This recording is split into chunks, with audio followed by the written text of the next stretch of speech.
మన దేశ పాలకులు ఓట్లు వేసి గెలిపించిన మన నాయకులు దేశ ప్రజల కార్మికుల సంక్షేమాలను విస్మరిస్తే సహించరని కేంద్ర కార్మిక సంఘాల నాయకులు హెచ్చరించారు.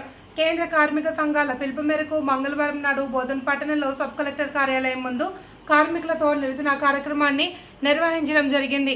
ఈ సందర్భంగా టీయూసీఐ రాష్ట్ర నాయకులు బి మల్లేష్, సిఐటియు జిల్లా నాయకులు జె శంకర్ గౌడ్, ఏఐటియుసి జిల్లా నాయకులు హనుమాన్లు, ఐఎఫ్టియు నాయకులు డి పోసెట్టిలు మాట్లాడుతూ దేశంలో ప్రజలు కార్మిక లోకం దేశంలో ఉన్న పేదలు, బలుగు, బలహీన వర్గాలు, కార్మికులు, రైతాంగం, మహిళలు, వివిధ వర్గాల ప్రజల సమస్యలను పరిష్కరించి వారి అభ్యున్నతి కోసం పాటుపడతారని, మన పాలకులను నమ్మి ఓట్లు వేస్తే గెలిపిస్తే వారు మాత్రం మన దేశ విదేశీ బడా పెట్టుబడిదారులకు, కార్పొరేట్ శక్తులకు మన దేశ వనరులను ప్రభుత్వ రంగ సంస్థలను అప్పజెపుతున్నామని అంటున్నారు.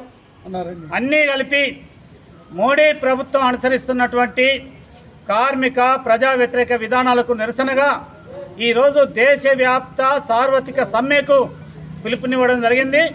కానీ మన జరిగినటువంటి పరిణామా ఏదైతే యుద్ధం జరిగిందో అక్కడ మన వాళ్ళు అమరులైనరో దాన్ని దృష్టిలో పెట్టుకొని ఈ సమ్మెని నేటికి వాయిదా వేయడం, అంటే జూలై నెల 9వ తారీఖు నాటికి పోస్ట్ పోన్ చేయడం జరిగింది.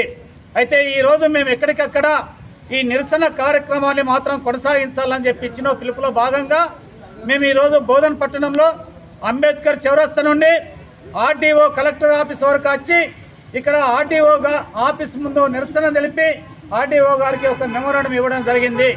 ప్రధానమైనటువంటి డిమాండ్లు ఏంటంటే ఈరోజు దేశంలో ఉన్నటువంటి ప్రజలు, అన్ని రంగాల ప్రజలు, రైతులు కావచ్చు, కార్మికులు కావచ్చు, ఉద్యోగస్తులు కావచ్చు, మహిళలు కావచ్చు, విద్యార్థులు కావచ్చు, మేధావులు, ప్రతి ఒక్కళ్ళు కూడా చాలా కష్టపడుతున్నటువంటి, ఇబ్బందులు పడుతున్నటువంటి సమస్యలలో ఉన్నారు. ఈ సమస్యలకు ప్రధాన కారణము ఈరోజు మోడీ ప్రభుత్వం అనుసరిస్తున్నటువంటి విధానాలే ప్రధాన కారణము. కానీ